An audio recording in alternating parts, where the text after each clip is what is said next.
तो स्वागत है आपका मेरे YouTube channel think positive pay. मैं डॉक्टर छविलाल भारतीय राज व्यवस्था को लेकर आया हूँ। आज हम भारत का संवैधानिक विकास पर चर्चा करेंगे। भारत का संवैधानिक विकास के द्वारा ही भारतीय संविधान का निर्माण होता है। धीरे धीरे प्रक्रिया चलती है और एक बहुत धीरे धीरे करके बहुत सारे कानूनों में संशोधन करके आज जो वर्तमान संविधान है उसका स्वरूप दिखाई देता है। तो कहीं ना कहीं ये इन सारे तथ्यों का परीक्षा की दृष्टि से भी बहुत महत्वपूर्ण योगदान है और उसको जानना भी बहुत ही ज़रूरी है, क्योंकि भारतीय राज्य व्यवस्था एक ऐसा सब्जेक्ट है जिस पर ऐसा कोई परीक्षा नहीं है जिससे प्रश्न पूछे ना जाते हों, और इन सबकी जानकारी होनी बहुत ही आवश्यक है। आइए हम लोग चर्चा करते हैं। उससे पहले हम बता दें कि विश्व का सबसे पुराना लिखित संविधान किस देश के संविधान को कहते हैं। तो लगभग सभी को पता होगा कि विश्व का सबसे पुराना संविधान यूएसए के संविधान को कहा जाता है। अमेरिका का संविधान विश्व का सबसे पुराना लिखित संविधान के नाम से जाना जाता है। अब हम बात करते हैं कि विश्व का सबसे पुराना अनरिटन कॉन्स्टिट्यूशन अलिखित संविधान किस देश के संविधान को कहते हैं। तो यूके यानी ब्रिटेन के संविधान को विश्व का सबसे पुराना अलिखित संविधान कहा जाता है। भारतीय संविधान के बारे में अनेकों विशेषताएं हैं, लेकिन बात की जाए तो विश्व का सबसे बड़ा यानी विशाल संविधान का जो अधिकार क्षेत्र मिला हुआ है या विशेषता के रूप में देखी जाए तो भारत के संविधान को विश्व का सबसे बड़ा विशाल संविधान कहा जाता है। संविधान की इन तीनों देशों की बातों के बाद अगर हम आते हैं तो डिस्कस करते हैं कि संविधान किसे कहते हैं, संविधान की परिभाषा क्या है। विभिन्न किताबों में विभिन्न प्रकार की परिभाषाएं दी गई हैं, लेकिन अगर हम संक्षिप्त में बात करें तो संविधान एक लिखित दस्तावेज है। उसके द्वारा सरकार के अंगों का क्या किया जाता है, स्थापना किया जाता है, उनकी शक्तियां और उनकी सीमाओं के बारे में बताया जाता है, और सरकार के अंग और जनता के बीच क्या संबंध है उसको भी बताने का काम करता है। तो ऐसा लिखित दस्तावेज जिसमें सरकार के अंगों को स्थापित किया जाता है और सरकार के अंग तथा जनता के मध्य संबंधों को बताने का कार्य किया जाता है, उसे संविधान कहते हैं। आइए हम लोग बात करते हैं कि संवैधानिक विकास को अगर अध्ययन की दृष्टि से देखा जाए तो दो भागों में बांटा जा सकता है। पहला भाग या पहला हिस्सा ईस्ट इंडिया कंपनी का शासन कहलाता है, जो लगभग 1773 से लेकर 1753 या 1758 तक चला था। दूसरा भाग ब्रिटिश क्राउन का शासन कहलाता है। ब्रिटिश क्राउन का शासन जो 1858 से लेकर 1947 यानी भारत जब आज़ाद हुआ था तब तक चला था। यहाँ पे हम बताते चलें कि 1773 से ईस्ट इंडिया कंपनी भारत में शासन करने लगी थी, लेकिन ईस्ट इंडिया कंपनी की स्थापना और उसको कौन से अधिकार पत्र थे उसके बारे में जानकारी 2 चार्टर एक्ट से दी गई है, जिसके विषय में भी हमें जानना ज़रूरी है, जो परीक्षा की दृष्टि से बहुत ही उपयोगी है। यहाँ पे हम उन दोनों चार्टर एक्ट को डिस्कस करेंगे। चार्टर एक्ट 1600 जो पहला चार्टर एक्ट आया था, ब्रिटेन की महारानी ने ईस्ट इंडिया कंपनी को दिया था, उसे हम चार्टर एक्ट 1600 के नाम से जानते हैं। आइए देखते हैं कि 1600 चार्टर एक्ट में कौन कौन से उपबंध या प्रावधान किए गए थे। यहाँ पे बात करें 31 दिसंबर 1600 ईस्वी को, इसी दिन 31 दिसंबर की मध्य रात्रि को ईस्ट इंडिया कंपनी का गठन किया गया था। तो ये डेट बहुत ही इंपॉर्टेंट है। कहीं ना कहीं इसकी परीक्षा की दृष्टि से, चाहे ईस्ट इंडिया कंपनी की स्थापना की दृष्टि से जिसने भारत में इतने वर्षों तक शासन किया वो बनी थी, वो डेट थी 31 दिसंबर 1600 की मध्य रात्रि को। ब्रिटेन की महारानी, उस समय महारानी कौन थी, एलिजाबेथ फर्स्ट, एलिजाबेथ प्रथम थी ब्रिटेन की महारानी। उन्होंने क्या किया, ईस्ट इंडिया कंपनी को स्थापित किया और उसे पूरब के देशों के साथ 15 वर्षों के व्यापार का अधिकार दिया। मतलब 15 वर्षों तक ईस्ट इंडिया कंपनी पूरब के देशों के साथ फ्री व्यापार कर सकती है, ऐसा अधिकार चार्टर एक्ट 1600 के तहत ईस्ट इंडिया कंपनी को स्थापित करके ब्रिटेन की महारानी एलिजाबेथ प्रथम के द्वारा दिया गया। इसकी स्थापना के समय जब ईस्ट इंडिया कंपनी बनी थी तो उसकी स्थापना के समय कुल पूंजी कितनी थी, 23,133 पाउंड उसकी कुल पूंजी थी। कुल भागीदारों की संख्या अगर हम बात करें तो 217 भागीदार थे, और कंपनी के प्रशासन के लिए क्या बनाई गई थी, एक परिषद का गठन किया गया था। कंपनी के प्रशासन के लिए एक परिषद का गठन किया गया था, जिसके शीर्ष पर एक गवर्नर था, एक डिप्टी गवर्नर था और 24 अन्य सदस्य थे। इनको ही बाद में क्या कहा गया, निदेशक मंडल कहा गया। तो कंपनी का प्रशासन कौन करता था, एक परिषद के माध्यम से किया जाता था, जिसके शीर्ष पर गवर्नर और उसका सहयोगी उप गवर्नर होते थे। साथ ही साथ 24 सदस्य और होते थे, जिनको बाद में निदेशक मंडल का नाम दिया गया। निदेशक मंडल यानी परिषद का चुनाव किस आधार पर होता था, जो भागीदार थे, जो पार्टनर थे, जिनकी हम बात किए 217 थे, इन पार्टनरों की एक आम जनरल मीटिंग बुलाई जाती थी, आम सभा बुलाई जाती थी, और उन्हीं के माध्यम से निदेशक मंडल का चुनाव किया जाता था। अब आइए, ये है 1600 चार्टर एक्ट, जिसके तहत कंपनी का गठन किया गया और 15 वर्षों का अधिकार पूर्व के देशों के साथ व्यापार करने के लिए दिया गया। अब हम देखते हैं कुछ महत्वपूर्ण तथ्य जो कंपनी से संबंधित है, ब्रिटेन की ईस्ट इंडिया कंपनी से संबंधित है। तो 1600 ईस्वी जो हमने बताया था, 31 दिसंबर की मध्य रात्रि को, 31 दिसंबर की मध्य रात्रि को कंपनी का 1600 ईस्वी को कंपनी का गठन हुआ था। उसी के विषय में हम लोग चर्चा कर रहे हैं कि 31 दिसंबर 1600 ईस्वी को जो कंपनी बनी थी, उसका पूरा नाम क्या था, जिसे हम ईस्ट इंडिया कंपनी के नाम से जानते हैं। उसका पूरा नाम क्या था, तो उसका पूरा नाम था governor and company of merchant of London trading into the east Indies.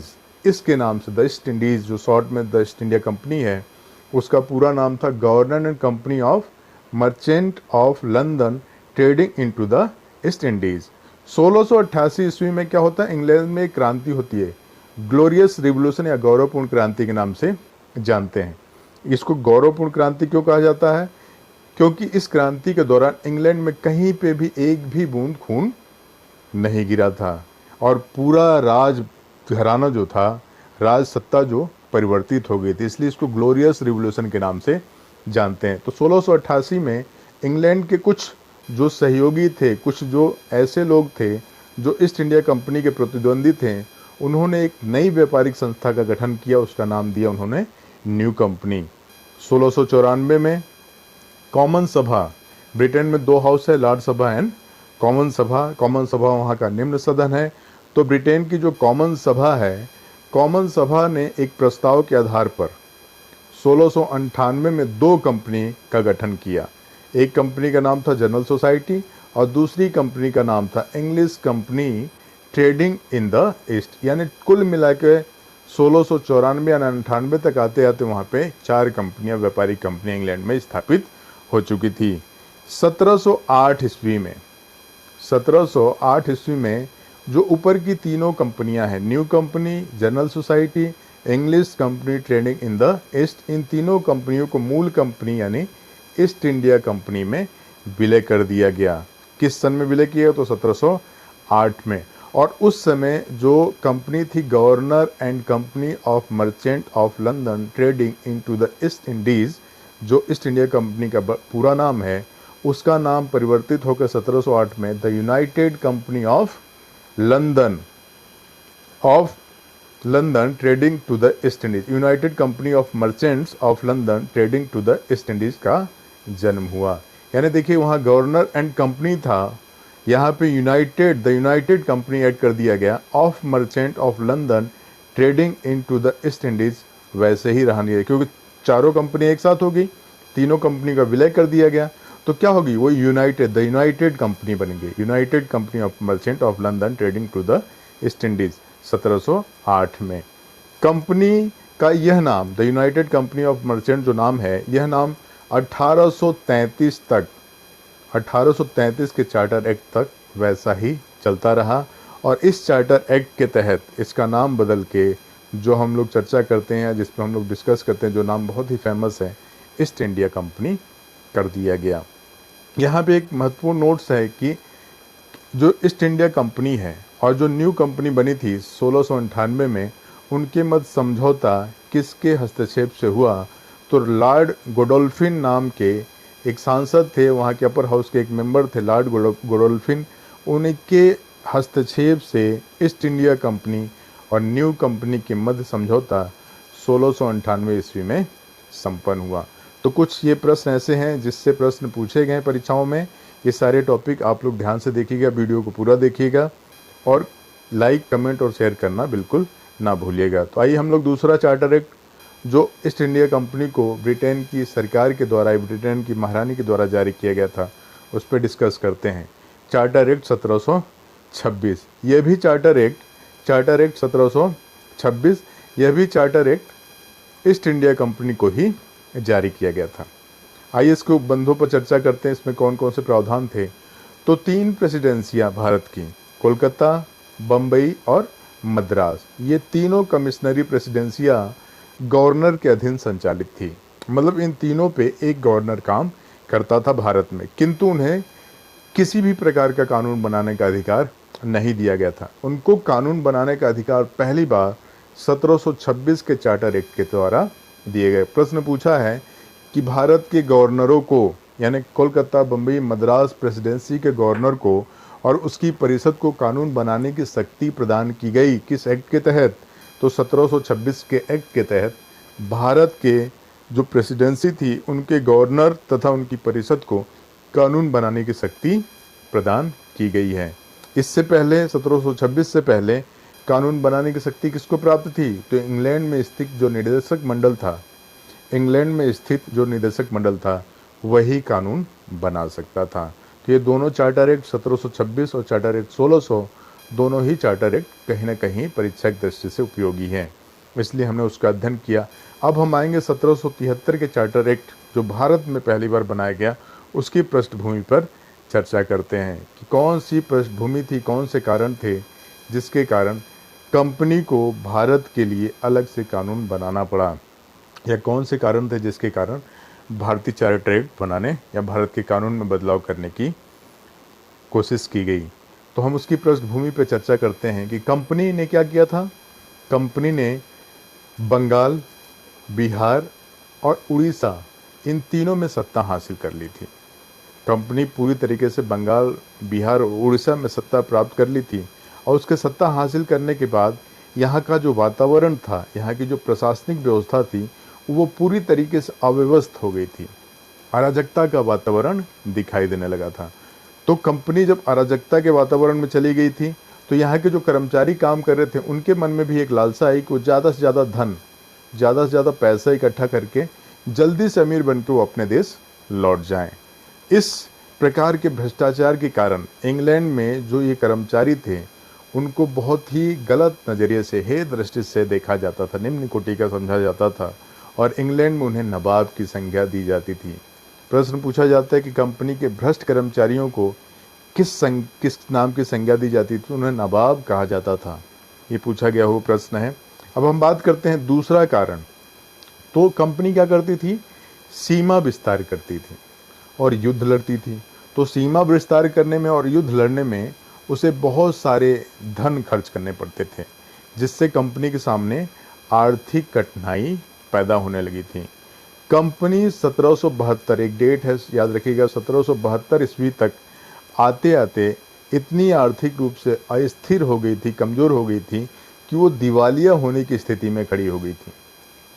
British की संसद ने जब देखा कि कंपनी की हालत बड़े ख़राब है, तो उसने क्या किया? तुरंत 26 जनवरी 1772 को 2 समिति, एक प्रवर समिति और दूसरी गुप्त समिति का गठन कर दिया। किसका? प्रवर समिति और गुप्त समिति का 26 जनवरी 1772 ईस्वी को गठन किया। कंपनी ने देखा कि भाई संसद ने अब जांच के लिए कमेटी बना दी है, तो उसने तुरंत 1773 में संसद के समक्ष आर्थिक सहायता का प्रस्ताव किया। ठीक है, क्या कर दिया कंपनी ने? तुरंत 1773 में आर्थिक सहायता का प्रस्ताव रख दिया। गुप्त समिति ने अपना प्रतिवेदन 3 मई 1773 को संसद के सामने पेश किया। देखिएगा, गुप्त समिति ने 3 मई 1773 को संसद के सामने प्रस्ताव पेश किया है, और जो प्रस्ताव गुप्त समिति ने 3 मई 1773 को पेश किया था, उसी के परिणाम स्वरूप वहाँ पे लॉर्ड सभा के सदस्य थे। लॉर्ड नॉर्थ ने संसद में 18 मई 1773 को एक विधेयक पेश किया। यही विधेयक बाद में रेगुलेटिंग एक्ट कहलाया। क्या कहलाया? लॉर्ड नॉर्थ ने जब संसद में 18 मई 1773 को विधेयक पेश किया, इसी विधेयक को रेगुलेटिंग एक्ट के नाम से जानते हैं। ब्रिटिश संसद के द्वारा पास किया गया यह एक्ट कंपनी के भारतीय प्रशासन पर नियंत्रण का, देखिए यहाँ पे है कि कंपनी के भारतीय प्रशासन पर नियंत्रण का प्रथम महत्वपूर्ण प्रयास या प्रथम महत्वपूर्ण कदम कौन सा था? तो 1773 का रेगुलेटिंग एक्ट, जिसे लॉर्ड नॉर्थ ने 18 मई को विधेयक के रूप में पेश किया था। तो ये कुछ महत्वपूर्ण तथ्य है। अब हम लोग अपने अगले वीडियो में डिस्कस करेंगे 1773 का एक्ट और देखेंगे उसमें कौन कौन से प्रावधान थे और कंपनी कैसे काम करती थी। परीक्षा की दृष्टि से सारे तथ्य बहुत ही महत्वपूर्ण हैं। आप इस वीडियो को पूरी तरीके से देखिएगा। लाइक, कमेंट और शेयर करना बिल्कुल ना भूलिए। आज के लिए इतना ही, मिलते हैं अपने अगले वीडियो पे। तब तक के लिए आपसे उम्मीद है कि आप इस वीडियो को ज़्यादा से ज़्यादा शेयर करें।